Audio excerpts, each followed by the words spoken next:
Hürmetlik vatandaşım, Turan Efendi ve başka vatandaşlarım, sizden koygan sualınız tesir dairesi degen nime degen sual iken, bu tesir dairesi degen menen oyluşumca herhalde bu geopolitika yani coğrafiyilik siyaset sahasından kelgen hukum boluş gerek. Bu şu yaktan kelgen hukum tesir dair degen vaqtida bir. Etrafıdaki uşak devletler merkezi çoğun devletten tesiri asıdı buluş, siyaset tesiri asıdı buluş, diplomatik siyaset tesiri asıdı buluş, iktisadi ve badikeldi münasebetlerde çoğun devletten gözüge qaraş ve çıgara tutaşlığı, çıgara sıtıdın bolsun miraqtın etkandı mı, şundak münasebetler dairesi de özünün tesir dairesi iliş. Çoğun devletler tesiri dairesi iliş digelliktir. Mesela en çağda Vietnam mı? Rusya'nın, sabık Sovetlerinin tesir dairesi idi. Şuna 79 yılı Deng Xiaoping qozgan uruşda Cungo'nun armiyası Xinjiang'a yetip kelgende 79 yılı 2. ayda sabık Sovetler hükümeti bir parça bayanat ilan kılıbıdı. Azatlık armiya Cungo'nun armiyası Xinjiang'dan, Vietnam'dan Xinjiang şehrinden çekin. Manım şundak. Endi bu tesir daire degen manım şundak buldu. Hazırlık taşkı Mongoliya ameliyata qarısınız. Bugünkü Rusya Federasyası'nın tesir dairesindeki devlet. Bugünkü müstakil bolgan Otur Asiyalarga qarısınız. Hazır Tajikistan'da Rusya'nın harbiy bazası var, Kırgızistan'da harbiy bazası var. Otur Asiya bütünleydikidek Rusya Federasyası'nın tesir dairesindeki devlet. Şunun üçün hazır Xitay Otur Asiyaga yüreklik aldı sınıp kiremeywatydy. Bu iqtisadi jihatdan sınıp kirişimi nepet, okrug ve gaz bu taraf bulan yatkızgan bolsunmu? Lekin bu siyasi jihatdan aktif sınıp kiremedi. Siyasi jihatdan sınıp kiriş bu Xitayga tasiki toxtawaty. Çünkü Otur Asiya Rusya'nın tesir dairesiga işidi.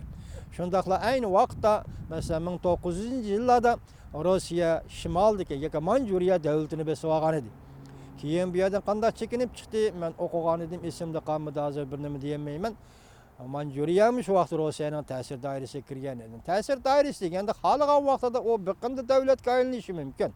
Atrofingdagi davlatlar xalqan vaqt sen qo'shib olishing mumkin.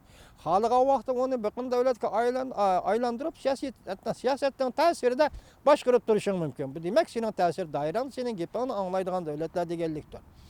Ondan keyin 1900 yillarda hisoblasak bo'ldi. Çar Rusya hazırki Şinjan yani Şarkı Türkistan'da tesir dairesiga algan edi. Bolupmu 1911 yıldan başlap Şarkı Türkistan amaliyotda Rusya'nın tesir dairesiga mundaq aytganda şu vaqtga Çar Rusya'nın yerim mustamlikidagi altidagi bir rayoni edi deyishga bo'ladi. Masalan, Qumulda Rusya havo armiya bazasi qurgan edi. Rusya havo armiyasi bazasi qurgan edi. Ondan keyin Urumchi shahrining atrofida hozir Xitoylar Bagang deb ataydigan rayonda Rusya'nın bir polk askeri kısımları var. Demek harbiy bazı mı kurdu degan gap.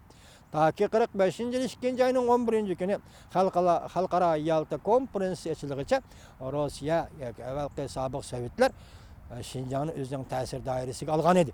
Endi hazır biz yuqorida aytdik, o'tganda Kissinger efendinin sözlegen sözlerini biz sizlarga sözlep ötdük. Bu qatam endi Rusya matbuotlarının nima deganligi to'g'risida Amerika Ovoz radiosunun Moskvada turishdik. Muhbiri Behva Efendi sözlep öttü. Hazır Rusya matbuatları tesir dairesini eğizga aldı, tesir daire degen gapni eğizga aldı dedi. Belki bu qatam bu söhbet Amerika Qo'shma Shtatlarının Rusya'nın tesir dairesini itiraf qilishini talab qilishi mumkin Rusya degandek gap. Endi hazır biz ketayotgan aktiv bir kayfiyat Amerika Qo'shma Shtatlari bilan Rusya Federatsiyasining munosabatini yaxshilash masalasi. Buni mundaq qaragan tashabbuskorlik o'rnini turayotgani Amerika Qo'shma Shtatlarining prezidenti Trump efendi. Rusya ham aktiv holda bu ishni qarshi oldi. Endi yana bir esaq ta'sir dairesi deganimiz tunuginki Donetsk, Ukrainaning Donetsk sharqidagi rayon, undan keyin Qrim. Bularmi bir kechada mustaqillik jakarlablar, keyin Rusya qo'shilib ketishni jakarli e'lon qildi. Ta'sir dairesi degan mana shunday bo'ldi.